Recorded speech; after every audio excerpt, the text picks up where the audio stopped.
So in this episode, I want to talk about the nature of hate.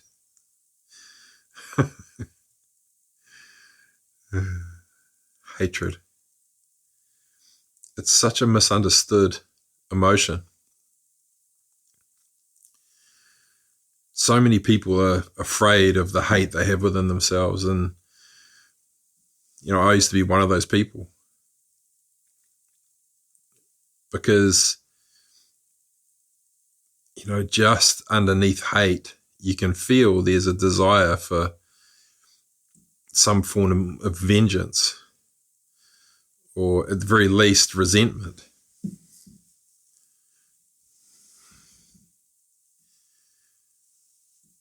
And, what I've come to learn over the years of exploring my own consciousness and my own journey of self-awareness, I've come to learn that resentment is, and even hatred, is repressed love. It's repressed love. It's love we never got to express. So if you've listened to my episode on love, I explain the nature of life from my perspective, in that it's an expression of a feeling that's evoked within you. We can't give it to each other. We can only be part of someone else's experience of the universe, mirroring love to them. And by just following our nature, then if the universe wants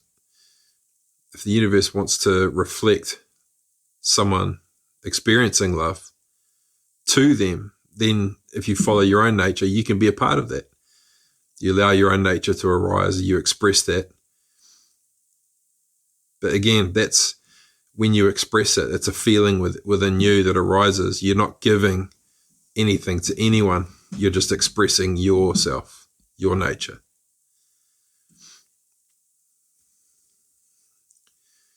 So hatred can be explained as the blame we're putting on someone other than ourselves for not expressing our nature.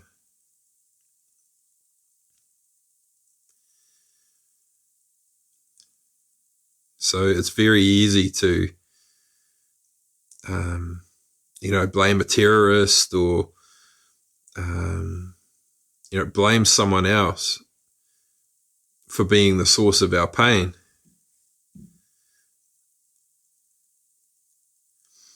But pain is always in relation to unrealized potential, always.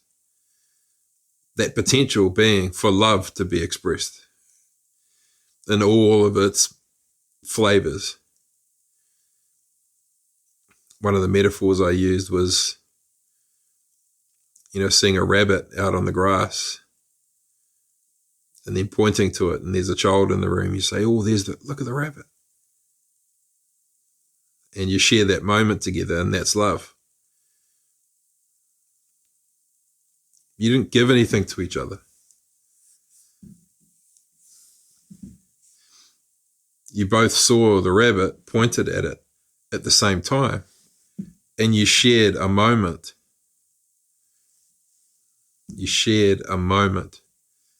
All of the feelings, they rose up within you. They were evoked from within you. You didn't give each other anything. You only gave to yourself. You felt a feeling, you allowed it to arise, and you expressed the truth of that in that moment. And you both did it. That's what self-love is. And when we give ourselves self-love, when we feel that feeling arise and then we just express it, whatever it is, when we express our true nature, it means we're taking part in the universe, mirroring to other people who and what they are. What they're a match to. I mean, it's not really receiving. It's just a mirror. This is what I am. This is what I am. I'm someone capable of experiencing love, not receiving it, experiencing it.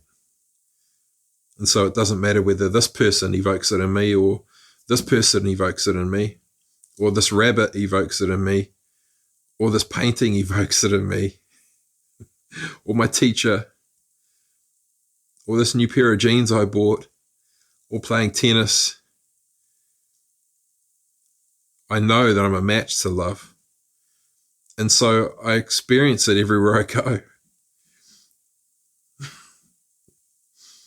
So there's no way to give someone love, only to take part in them experiencing love by following our own nature.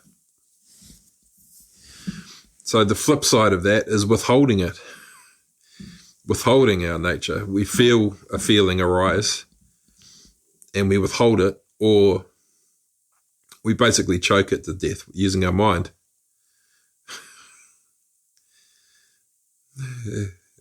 We feel it arising, and then our mind strangles it to death before it can come out. We feel it, and then we contemplate it for a second. Oh, I can't say that. What if I said that? So-and-so might react. I might hurt their feelings. They might lash out at me. I might look stupid. They won't like that. I'll look like an idiot. I'll sound dumb. There's a myriad reasons. They might hurt me. I might not get fed. So many reasons why we withhold our nature. And of course, they're all valid. All of them are valid. Because as long as there's fear present, we are withholding our nature.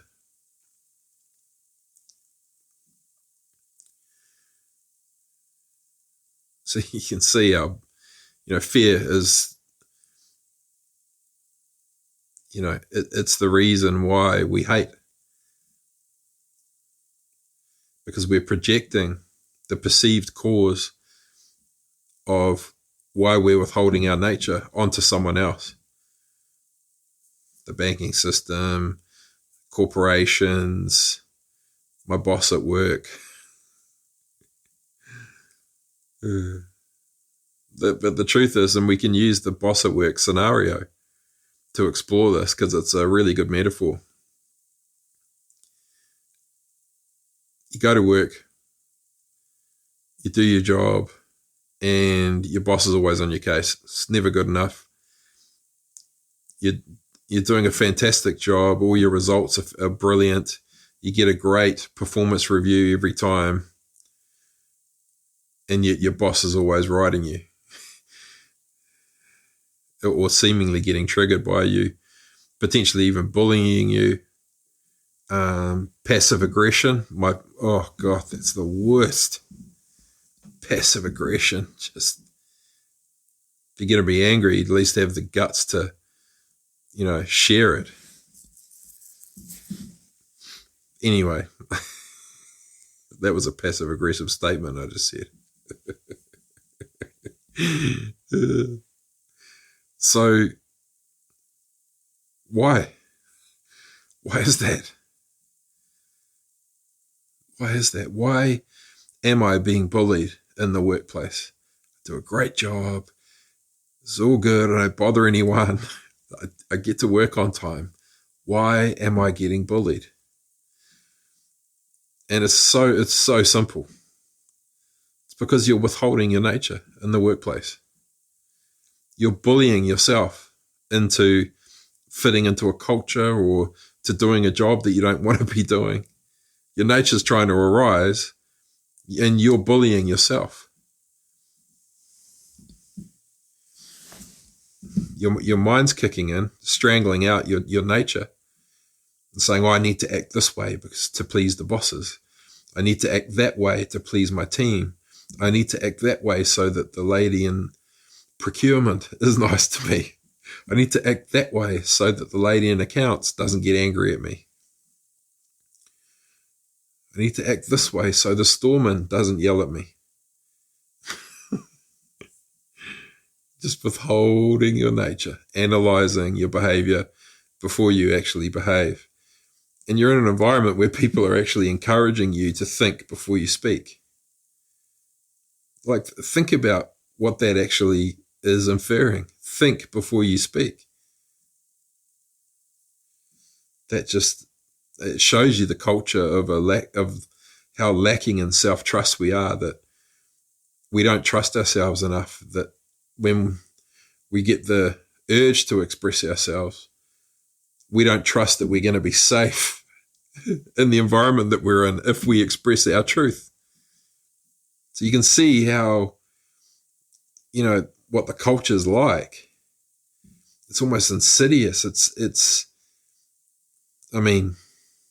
Anyway, long story short, if you're getting bullied in the workplace, it's because you're unable to follow your nature. But the truth is, you're perceiving your boss as being the bully, or whoever it is being the bully.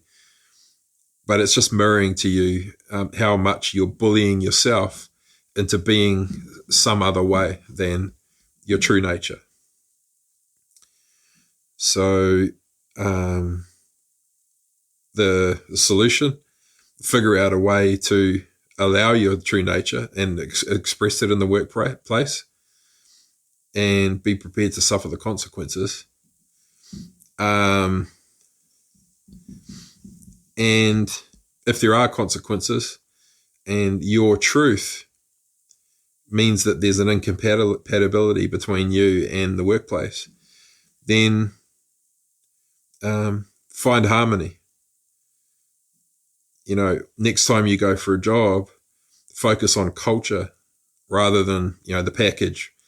Does it have a company car? Those things are great, but what good are they if you can't follow your own nature?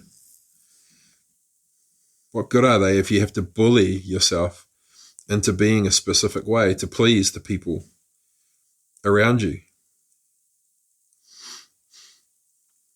So it's just really about being conscious about what it is you really want and what the real reasons why you're experiencing certain things are happening. And I only know this because I've experienced it so often.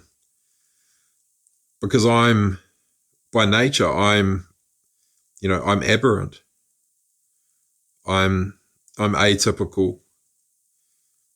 And, we're all unique. But I think I'm unique in that, we are all unique is the reality of it.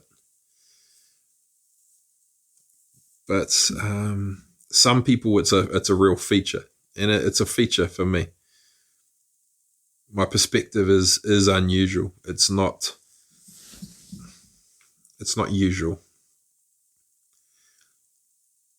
And so I've had to modify my behavior in order to fit in. I've had to oppress my true nature in order to fit in.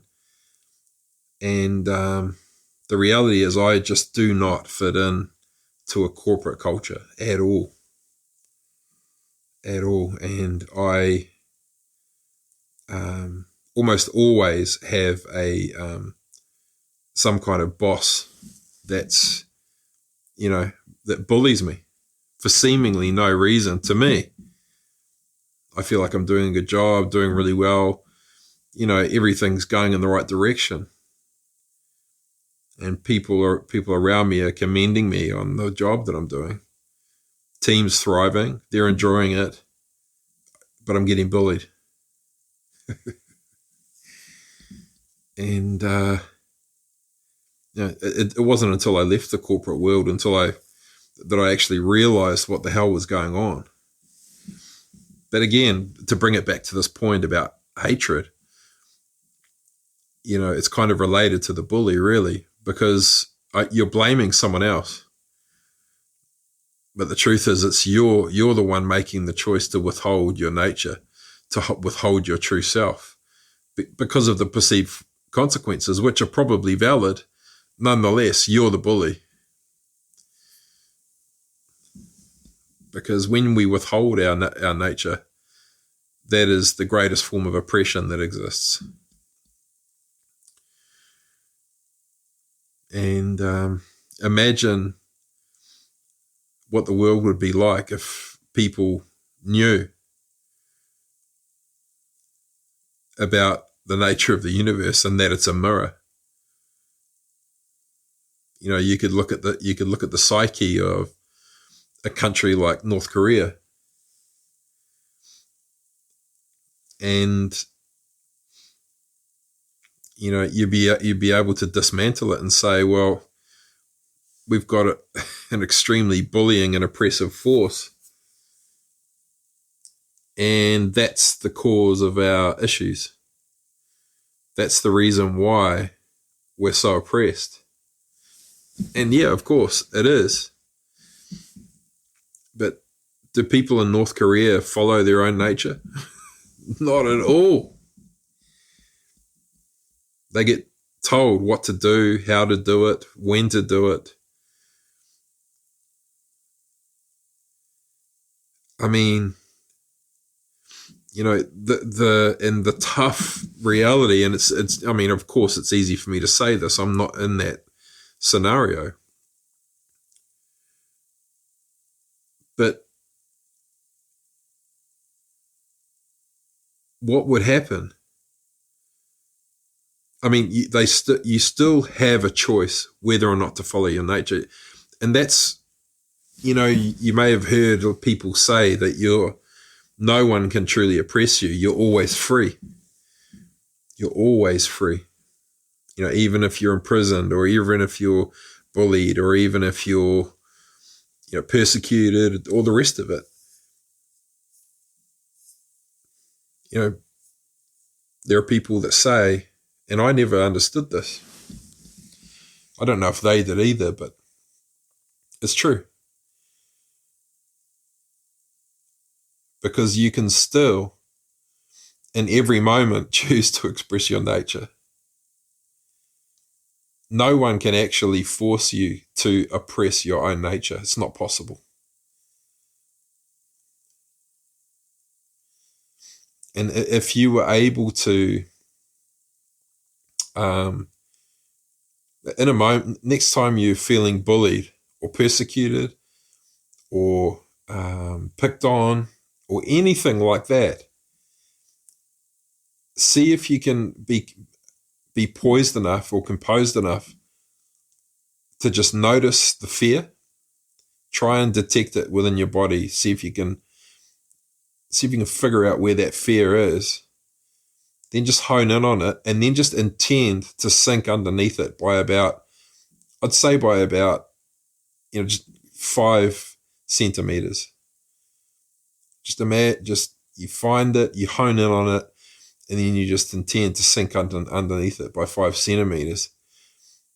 And see if you can sink underneath the fear to find the true, authentic nature that you want to express in that moment. It'll be there. It'll be there. And, it's not going to be love, it's not going to be joy or anything like that. But the authentic nature will be there. And it will always be to, of course, to protect first and foremost. But underneath the fear, there is an expression of love. There is. Now, that is very, very hard to believe. But when you remind yourself that what's happening to you in that moment is a mirror, it's a reflection. It's a reflection of disharmony within you. It's a reflection of a part of yourself that you're antagonizing. It's a part of yourself that you're withholding. And if you can find that desire, because it's always a repressed desire, if you can find that desire and figure out a way to just express it anyway. I mean, this is extremely advanced. kind of self-mastery, of course. Some antagonist in your face, antagonizing you, bullying you. And in the moment, you're able to find the repressed desire that you're repressing within yourself. That's causing the universe to mirror that to you. And you can diffuse the entire thing in that moment.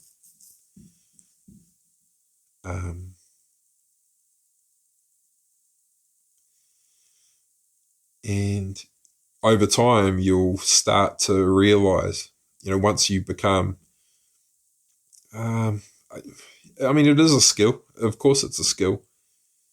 But once you start to notice the pattern, like you do it a couple of times and you're like, oh, that diffused easily. And you'll do it again and you're like, oh, that really, I thought that was going to be worse. And you'll just start to notice. You'll start to notice these people really are just mirroring to me how oppressive I am to myself.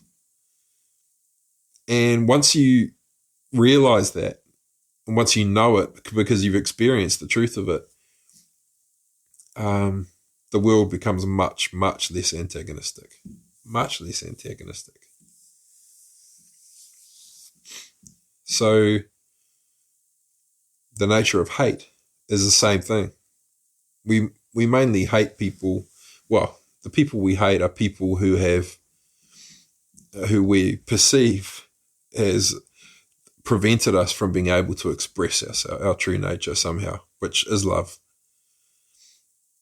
And so the classic ones, we blame our parents, blame the banks, blame the monetary system, the economy, the prime minister, the president, the mayor, our teachers. Who else can we blame? There's just, it's endless. It's endless. But what's the truth? The truth is that all of it exists because we've made decisions along the line somewhere to withhold our nature.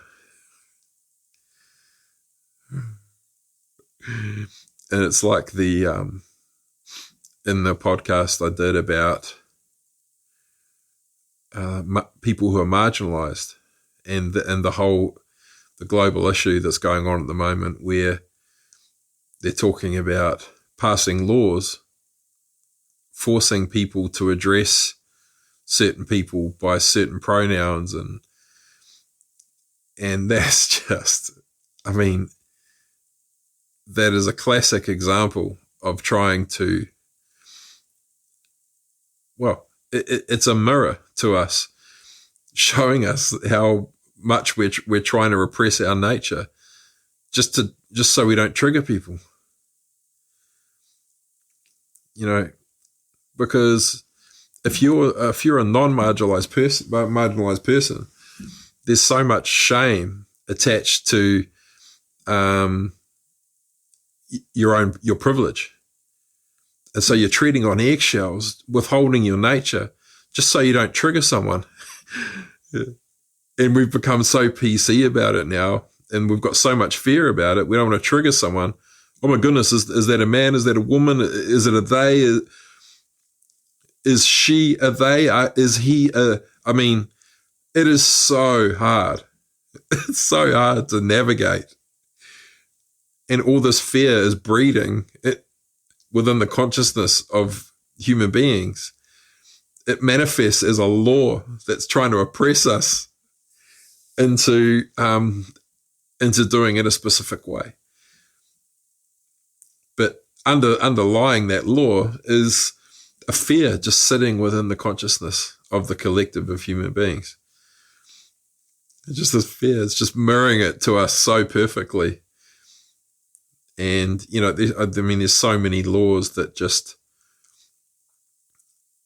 have been put in place that are a reflection of our own self-oppression. Because if you look at it, if you peel back all the layers, we've put all those laws there because the lawmakers, we put them there with our vote. And by putting them there with our vote, we've decided that it's acceptable for those people to make laws.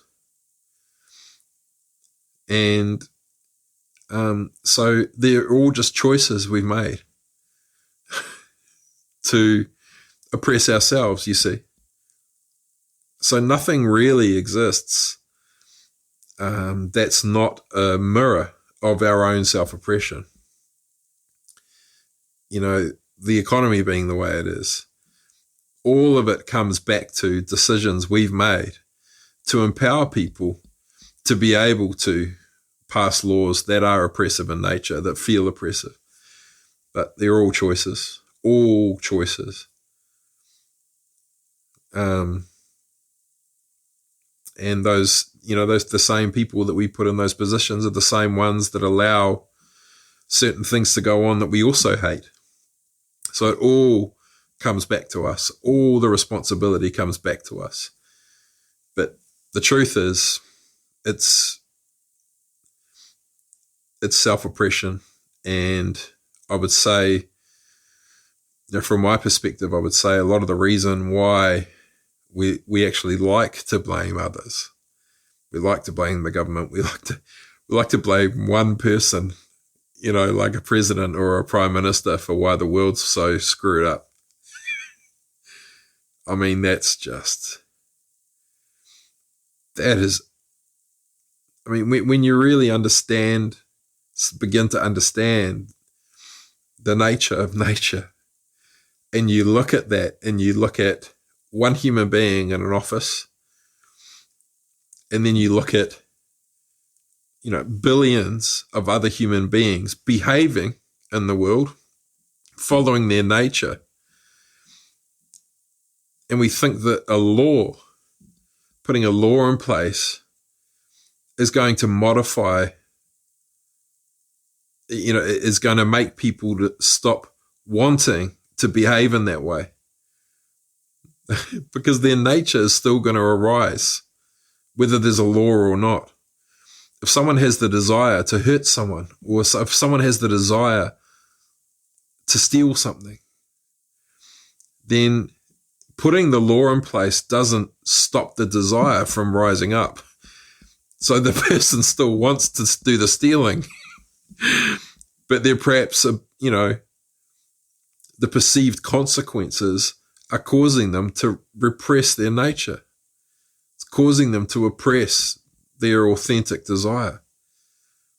So you see, laws that impinge upon people's nature are not just pointless, but they're part of the problem. And it's just going to fester.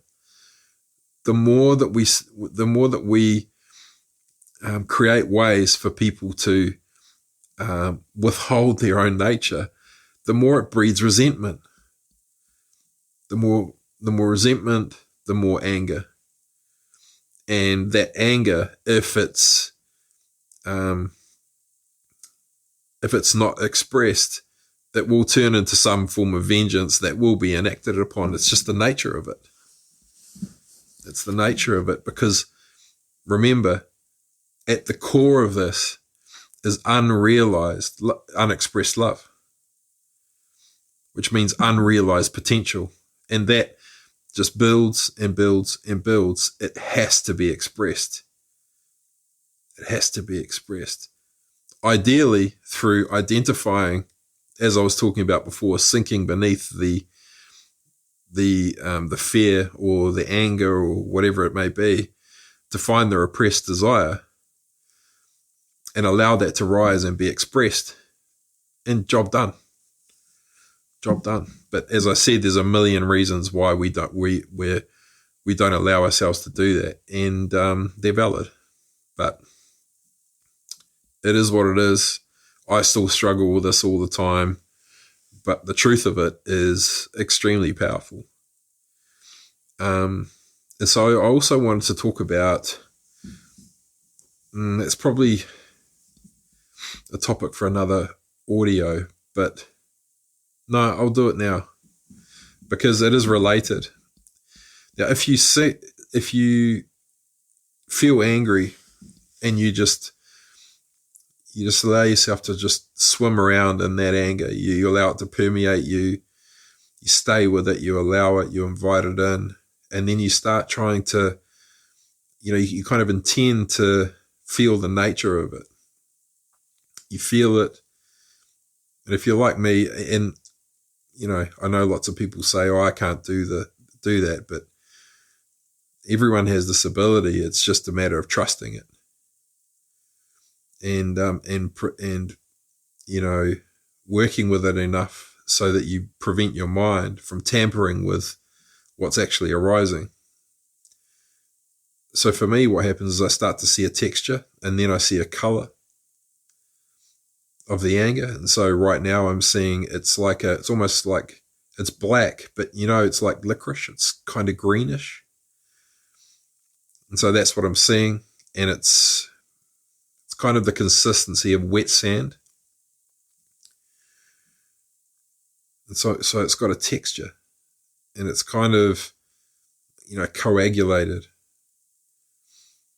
And then if you sink underneath it, it becomes a bit stickier or more like tar. And then if you just stay with it, it becomes repellent, starting to feel repellent, repugnant. Now it's changed to repugnant, disgusting. Now it's disgusting. See, these are different, hues of anger, of emotion that actually I'm experiencing right now. And now I can see it now it's getting really tacky, and I'm finding it hard to sink deeper underneath it. But if I just stay with it, just allow it, there's quite a bit of resistance down here because we're so used to turning our back on our shadows. We're always trying to move towards the light. And some of you will be quivering, going, oh my God, you're focusing on negativity. It's going to manifest. The opposite is true. And so just struggling to get through this last bit. It's extremely tacky. It's like being up to my waist in mud. But if you just stay with it, you'll eventually drop out the bottom. Here it is. Shame. Shame. I am ashamed.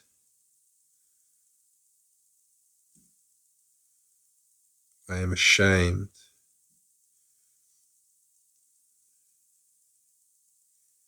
I'm humiliated. No, it's still ashamed. See, I'm going in and out of it now. You see it has layers. And so now I can just feel myself sliding at the bottom. I am shameless. Yeah, I am shameless.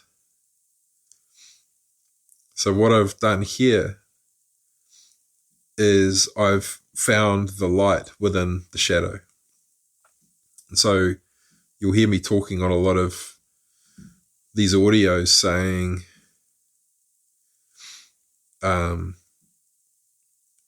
the brightest light is contained within the darkest shadow. This is what I mean. When you lean in to your emotions and you learn how to get all your senses working together to sink underneath it and just trust what you're seeing, what you're feeling, what you're interpreting. And I call it rampaging. I find that I just name it when I detect it, like I was doing. And, I am really helps. You don't have to say I am, but it just helps to really claim it and invite it back in to a state of wholeness with you, because when you're experiencing it, normally you're resisting it. And so you're wanting to bring it back in and reclaim it, because that's where all your power is. It's in your shadows. So you reclaim it, sink into it, and just be patient. Just persist and allow yourself to experience all those emotions. Just feel the anger and notice that it's nowhere near as powerful as what you think, because you're not resisting it anymore. You sink into all of these feelings, and don't worry about being wrong either. It's not actually possible to be wrong, because your truth is your own, and you're the only one that gives you permission to claim that truth. And I'll give you an example, because a lot of people don't know what that means. So let's say I'm sinking into my emotions, and I was like, okay, anger, that resentment,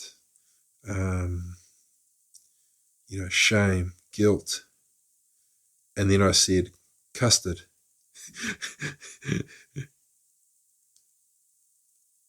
That is still my truth. You see, no one has the power to tell you whether you're right or wrong about anything.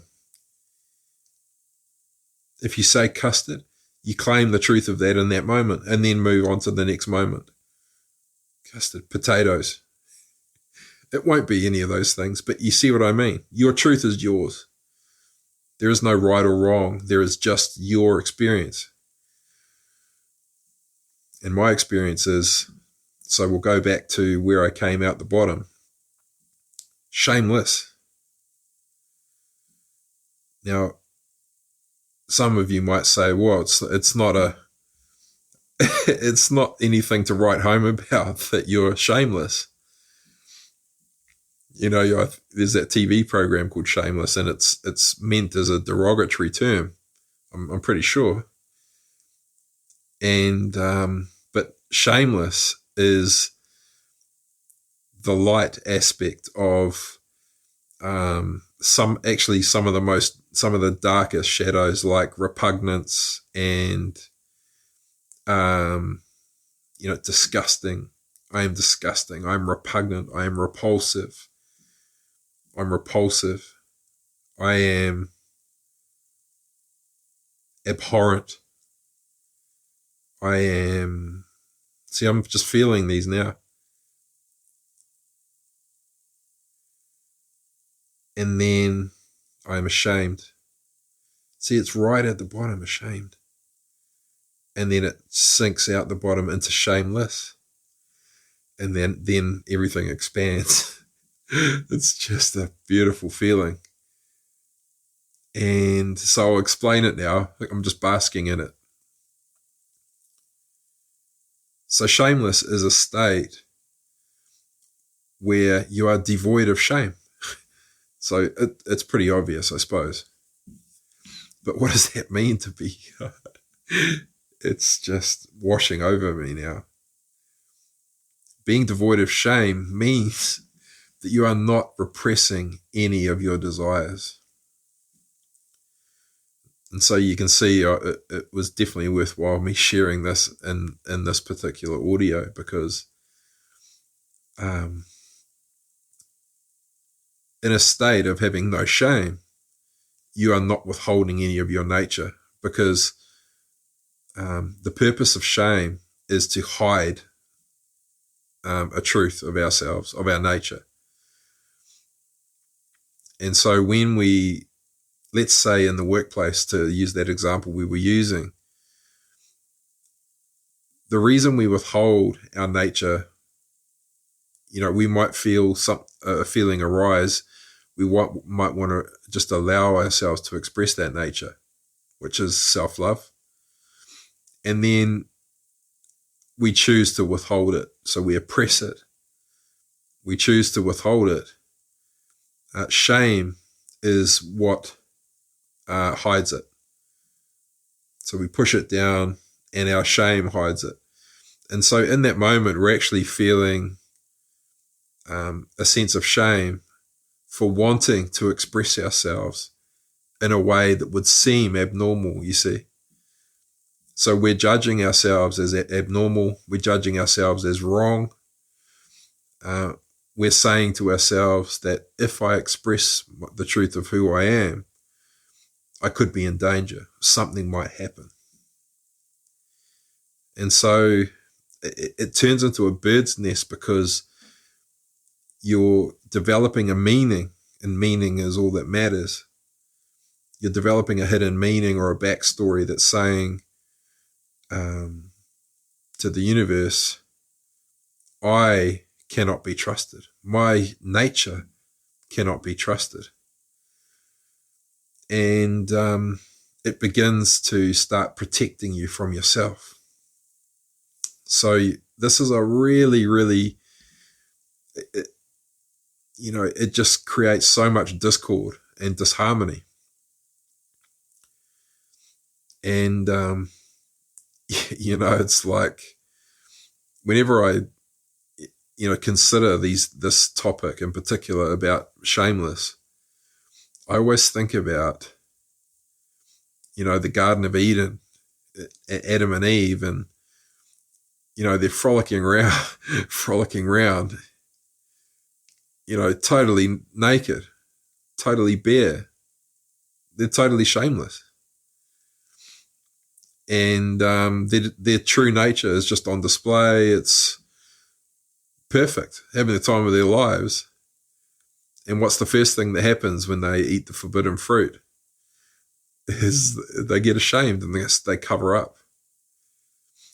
And so you see, that shame of their true nature, of allowing it to be expressed, is the original sin. And if you, I don't want to confuse you, but when you really get into this and you start to recognize the hues of all the emotions, and you can feel that in your body, you're not resistant to them anymore. But you can actually say, I am repugnant, and you just feel the texture of it. You're not afraid of it. You're not trying to resist it. It's just part of you. It's not going to cause anything to manifest. You can feel it. It exists as potential energy. Once you stop resisting an emotion, it just exists within you as potential. And so you don't have to be afraid of it ever manifesting out of the blue, although you can never predict what's going to arise from your nature, because your truest essence is you're the primordial substance, which is pure chaos, seemingly. But anyway, don't want to go too deep there for now. So shameless is a state of being entirely and totally authentic, and is potentially one of the most powerful states of being there is. Because you're not hiding anything, you're allowing yourself to be naked. And that's where in that state is where you are all powerful. And I mean all powerful. You are totally in your power. You've reclaimed all of it.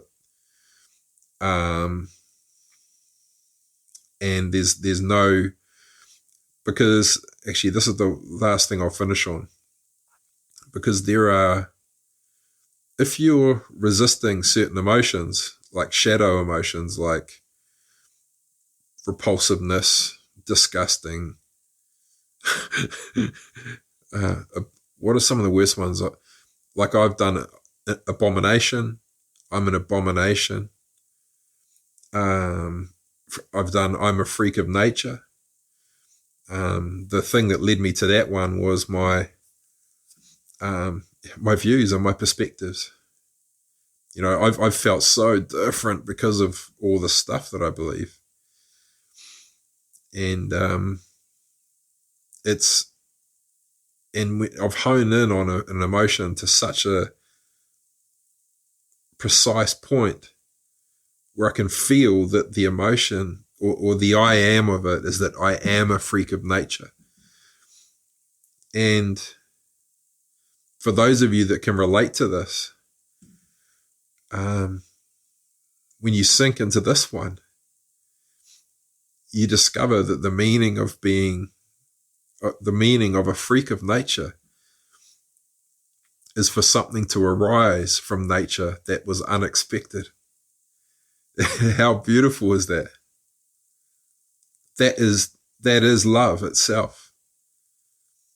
Something arises in nature and it was unexpected, and you experience love. And it's like that metaphor I've spoken about where you see a rabbit on the grass and you point at it and the child points at it and you see it at the same moment. It was unexpected. Something in nature arises unexpectedly and you both experience love because you shared that moment. That's what happens when love arises unexpectedly, spontaneously, you could say, in the moment. That's what happens. So if you are resisting the part of you that is a freak of nature, you are resisting the part of you that wants to express its own nature. And so you will find so much power in claiming that part of you. I am a freak of nature. You'll find so much power in that. It could be extremely life-changing, in fact, especially if you feel like a freak of nature and it's really getting you down. So, yeah, that's how this works. And it's an extremely liberating feeling being able to walk around in your skin. And again, this is not to say I'm some enlightened being, but I'm someone who's not afraid of their emotions anymore. If I feel something, I just lean into it, sink into it straight away. It's a habit now. Just allow it. And I even almost get a little bit excited because I know there's a gem underneath that, because the greatest light's contained within the darkest shadows. So as soon as I find the hue of that emotion, that negative emotion, sink into it, I'm just waiting to fall out the bottom of it, doing the rampage as I go. I am insignificant. I am nothing. I am of no thing. I am of no matter. I do not matter. I am of no matter. And when you sink that one of insignificance, of being insignificant, when you fall out of the bottom of that, it goes into I am invalid, and then I am void,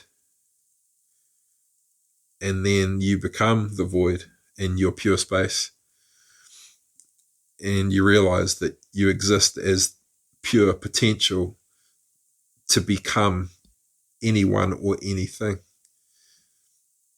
And so you see, resistance to your shadows is hiding your brightest light and the majority of your power. So, yeah, hopefully that makes sense. And if it doesn't matter, because, there's layers to this, and, you'll go and listen to something else and you'll be like, oh, I heard that the other day, or you'll come back and listen to this in 6 months maybe, and you'll be like, oh, that sounds completely different. I didn't hear that last time. So it's like, whatever you got from it is perfect. And, my hope is that the piece of it that you take away is, the power that lies within us, leaning into and sinking underneath the emotions that we're normally resistant to, so that we can reveal our brightest light. Okay, let's be shameless. Okay, cheers for now.